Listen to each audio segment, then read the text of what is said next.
Ketika dia tahu bahwasanya dari pekerjaan ini menghasilkan duit, menghasilkan keuntungan, kemudian keuntungan itu bisa membantu dia mendapatkan akhirat. Bisa mungkin dengan dia menjadi orang tua asuh beberapa anak yatim, ya, atau menjadi orang tua asuh untuk beberapa penuntut ilmu yang miskin, butuh bantuan uluran tangan, atau membiayai masjid, operasional masjid, sebuah masjid, ya, atau mendukung dakwah Islam, ya. Dia tahu bahwasanya harta yang dia sedang cari, dia perjuangkan itu, manfaatnya itu ke situ, semakin besar manfaatnya kepada akhirat, maka seorang muslim semakin besar pula manfaat semangatnya di dalam dia bekerja. Ya. Ini harus tertanam di dalam diri setiap muslim, bahwa dia bekerja itu untuk akhirat. Selama pekerjaannya bisa mendukung imannya, bisa mendukung agamanya, ya, bisa memudahkan keluarganya juga untuk dekat kepada Allah, maka dia geluti, dia tekuni pekerjaannya tersebut.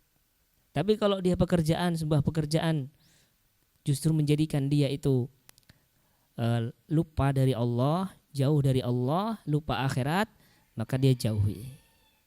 Ya. Dan alhamdulillah para karyawan dan karyawati di sini bekerja dalam pekerjaan yang halal, pekerjaan yang thayyib. Bahkan pekerjaan semulia-mulia pekerjaan di dunia, ya. Semulia-mulia pekerjaan duniawi itu adalah menolong nyawa, ya.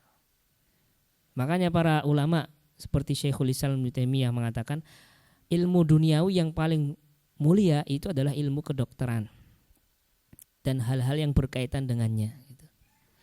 Karena dengan ilmu tersebut bisa menyelamatkan nyawa manusia, ya, bisa menyelamatkan nyawa manusia. Nah, jadi ini alhamdulillah kita berada dalam lingkungan yang baik, dalam pekerjaan yang baik. Tinggal ditekuni, didisiplini, dan dilakukan dengan sepenuh hati. Kemudian juga Allah di dalam Al-Quran mengajarkan kepada kita agar kita mendapatkan kehidupan baik di dunia dan juga di akhirat. Bukan hanya perintahkan kita itu untuk mendapatkan kehidupan baik di akhirat, tapi kita juga diajarkan oleh Allah agar berdoa dapat kebaikan di dunia. Allah mengajarkan kita sebuah doa, Rabbana atina fid dunya hasanah wa fil akhirati hasanah wa qina adzabannar. Ya Tuhan kami, berikanlah kepada kami kehidupan dunia yang baik dan juga kehidupan akhirat yang baik, dan lindungilah kami dari azab api neraka. Di dalam ayat yang lain Allah juga mengatakan, memberikan pada kita motivasi untuk bekerja.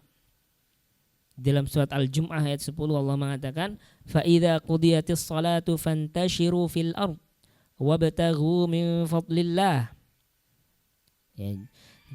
Jika kalian telah selesai melaksanakan sholat Jumat, maka bersebarlah kalian, berkelanalah kalian di muka bumi ini mencari rizki yang telah Allah karuniakan.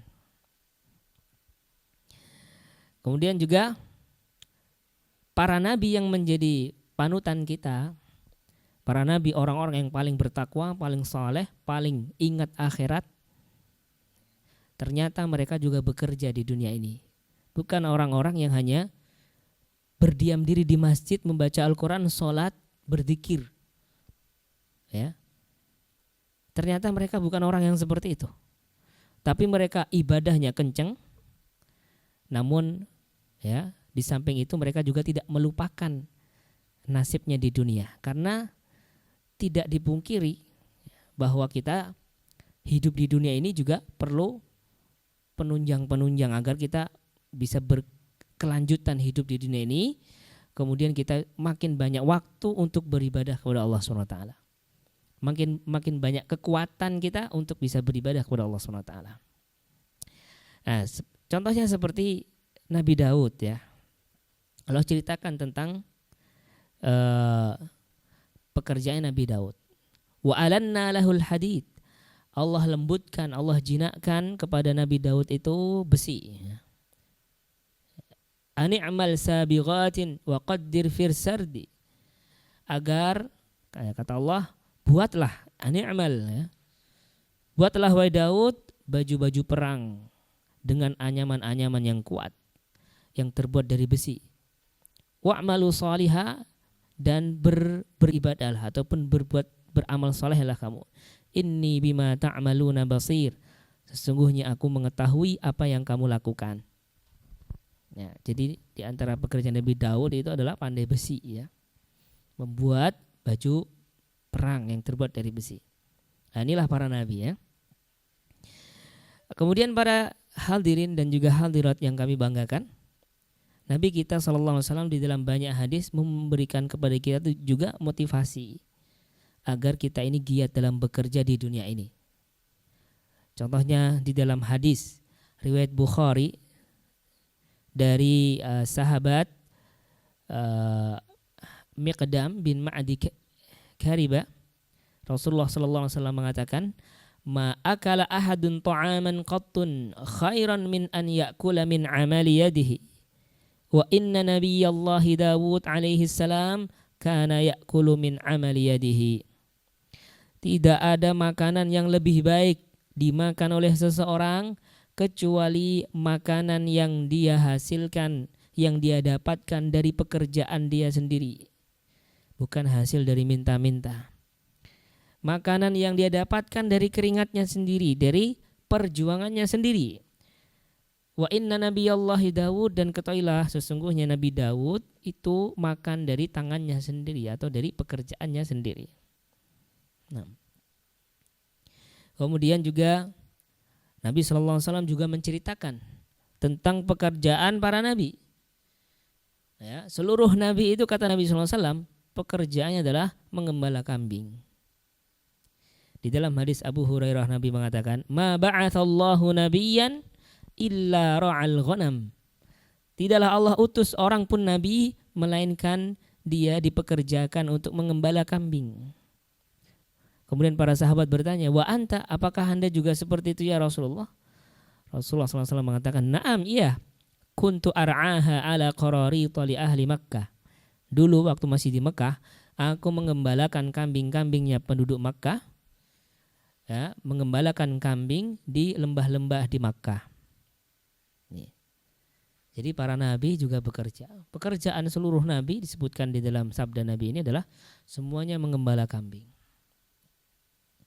Ya, artinya ini pelajaran bagi kita bahwa seorang muslim itu tidak gengsi dalam bekerja. Selama pekerjaan itu halal. Ya. Mengembala kambing itu dalam pandangan banyak orang, mengembala kambing itu pekerjaan yang ya tidak banyak orang kepingin lah. Tapi kalau itu halal, ternyata itu menjadi pekerjaannya para nabi. Ya. Gengsinya seorang muslim pada pekerjaan itu ketika pekerjaan itu mengandung maksiat, ya, mengandung dosa di situ. Ada akad-akad syariat, ya, ada aturan-aturan syariat yang dilanggar. Nah di situ baru dia tidak berminat, dia gengsi, ya. Ataupun dia membenci pekerjaan tersebut. Kalau pekerjaan itu halal, ya maka tidak masalah. Kemudian di dalam hadis yang lain Rasulullah SAW juga memberikan motivasi kepada kita tentang bekerja di dunia ini. Yaitu pada hadis Abdullah bin Umar, Rasulullah pernah mengatakan, ma yazalur rajulu yas'alun nas hatta ya'tiya yaumal qiyamah laisa fi wajhihi muz'atu lahmin. Ada seorang yang sering minta-minta kepada manusia. Tidaklah seorang itu selalu minta-minta kepada orang-orang, melainkan nanti di hari kiamat dia akan datang dalam keadaan wajahnya tidak ada dagingnya, wajahnya mengerikan, ya. Nah, ini Nabi SAW melarang kita untuk meminta-minta. Artinya kalau Nabi itu melarang kita dari sesuatu, itu artinya Nabi memerintahkan kita yang sebaliknya. Nabi melarang kita untuk minta-minta. Berarti sebaliknya bagaimana? Nabi merintahkan kita untuk memberi, banyak memberi kalau bisa. Ini kaidah usul yang diajarkan oleh para ulama dalam memahami hadis-hadis Nabi dan juga ayat Al-Quran. Jadi Nabi melarang kita untuk minta-minta, berarti itu artinya Nabi perintahkan kita untuk banyak berderma, banyak membantu orang. Dan kalau bisa kita menjadi orang yang, kalau Allah berikan kecukupan rezeki kepada kita, kita menjadi orang yang peka terhadap kebutuhan saudara kita sama muslim. Jangan sampai dia minta-minta. Ya.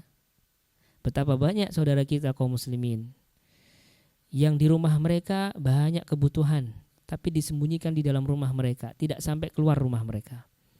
Banyak sekali kebutuhan mendesak, kebutuhan pokok yang dia kesulitan untuk memenuhinya, tapi dia tidak minta-minta. Ya. Kita bantu kaum muslimin yang membutuhkan selama kita itu mampu. Ya. Dan ketika Nabi SAW melarang dari sesuatu, berarti itu menunjukkan kita diperintahkan juga untuk mengupayakan segala sarana, segala sebab yang menjadikan kita itu menjauh, ya. Menjadikan kita itu terhindar dari larangan tersebut. Kita dilarang minta-minta, berarti kita diperintahkan untuk mengupayakan sebab agar kita nggak jadi orang minta-minta. Caranya gimana? Yaitu bekerja keras, ya, mencari nafkah, mencari rezeki yang halal. Kemudian Nabi Shallallahu Alaihi Wasallam, ya, di dalam hadis yang lain juga mengatakan, beliau pernah bertanya kepada sahabat beliau, ya, kepada salah seorang sahabat wanita yang bernama Ummi Mubashir Al-Ansariyah. Beliau mengatakan, man gharasa hadan nakhl, siapa yang nanam kurma ini? Amuslimun am kafir, yang nanam muslim atau kafir? Faqalat, maka Ummu Mubashir mengatakan, bal muslim, yang nanam ini muslim ya Rasulullah. Lalu Nabi mengatakan, la yaghrisu muslimun gharsan wala yazra'u zar'an fayakul minhu insanun wala dabun wala syai'un illa kanat lahu sadaqah. Tidaklah seorang muslim itu menanam tanaman lalu orang-orang makan dari tanaman yang dia tanam, atau binatang-binatang mengambil buah-buahan dari apa yang dia tanam itu, melainkan itu akan berpahala sedekah, itu akan bernilai sedekah. Ini lagi-lagi juga tentang harta, ya, menanam pohon. Jadi kalau kita menanam pohon ini jangan kita pahami itu hanya untuk kemaslahatan dunia saja, untuk merindang, untuk menambah oksigen atau macam-macam. Itu bagi seorang muslim, pohon itu bisa bernilai sedekah. Ini lagi-lagi harta juga. Ya, ini motivasi bagi kita untuk juga bersemangat mencari harta. Kemudian juga di dalam hadis yang lain, Rasulullah Shallallahu Alaihi Wasallam mengatakan, in qamatis sa'ah wa biyadi ahadikum fasilah fa in istata'a alla yaquma hatta yaghrisuha falyaf'al. Andaikan hari ini terjadi kiamat, sementara di tangan kalian itu ada tanaman yang mau ditanam, maka selama kalian mampu menanamnya ketika itu, tanamlah dulu. Tanamlah. Walaupun kita tahu mungkin 1 jam lagi kiamat, ya. Udah tahu nih, Dajjal dah keluar, Ya'juj Ma'juj dah keluar, Nabi Isa dah turun. Apalagi? Ya. Imam Mahdi juga turun. Jadi urutan kiamat itu Imam Mahdi turun, kemudian Dajjal keluar. Setelah Dajjal keluar, Nabi Isa turun ke bumi membunuh Dajjal. Kemudian Ya'juj dan Ma'juj. Tanda-tanda besar kiamat sudah keluar semuanya, dan itu pasti terjadi. Kita tahu bahwasanya hari ini kiamat, sementara di tangan kita ini ada tanaman yang kita sudah niat untuk ditanam, maka tanamlah. Nah, ini motivasi yang luar biasa gitu dari Nabi Shallallahu Alaihi Wasallam. Artinya ini memberikan pelajaran kepada kita bahwa Islam itu agama yang melihat kepada proses, bukan pada hasil gitu. Jadi walaupun kita tahu ini tumbuhan akan hancur karena nanti lagi kiamat gitu. Tapi yang dihargai, yang dilihat dalam Islam itu prosesnya, ya, prosesnya. Nah, di proses itulah kita merasakan ada kerja keras, ya, ada perjuangan, ya, ada prihatin, ada sabar. Nah, di situ. Gitu. Nah, itulah yang dilihat oleh Allah itu di situ, bukan semata-mata pada hasil. Gitu. Nah, ini pelajaran kepada kita untuk bekerja keras di dalam mencari nafkah ataupun mencari kehidupan dunia ini. Para jamaah rahimani wa rahimakumullah. Kemudian hadis yang lain juga yang tentang motivasi untuk bekerja di dunia. Nabi mengatakan al-yadul ulya khairun minal yadis sufla. Wabda biman ta'ul. Tangan yang di atas, tangan yang memberi lebih mulia daripada tangan yang di bawah. Mulailah memberi itu kepada orang-orang yang menjadi tanggung jawabmu. Nah, ini motivasi untuk bersedekah. Ya, orang yang memberi lebih mulia daripada yang diberi. Ya. Dan ketika memberi, Nabi SAW berikan arahan kepada kita untuk mengutamakan, memprioritaskan orang-orang yang menjadi tanggungan nafkah kita. Ya. Orang-orang yang menjadi tanggungan nafkah kita itu yang paling terdekat, anak-anak, ya, istri, kemudian orang tua, ya. Kemudian sesuai dengan urutan ahli waris, ya. Yang menjadi tanggungan nafkah kita ini untuk para suami adalah orang-orang yang masuk ke dalam yang berpotensi masuk ke dalam ahli waris kita. Tidak semua kerabat itu menjadi ahli waris, ya. Tapi kalau seandainya kita mati sekarang, orang-orang ini dapat ahli warisan misalnya. Nah, ini yang menjadi tanggungan nafkah. Kalau mereka miskin, kalau mereka nggak mampu, kalau mereka mampu maka nafkahnya nafkah sunnah, bukan nafkah wajib. Itu dimulai dari keluarga. Ya, baru kemudian yang lain. Kalau masih berlebih, maka kemudian tetangga, kemudian yang lain dan yang lain. Gitu. Ini juga menunjukkan bahwasanya memberikan nafkah kepada keluarga itu juga bernilai sedekah, ya, sedekah wajib bahkan, ya. Bahkan kata Nabi SAW, sedekah kepada keluarga itu bernilai sedekah dan silaturahmi, bernilai sedekah dan juga silaturahmi, jadi berdua pahala. Ya.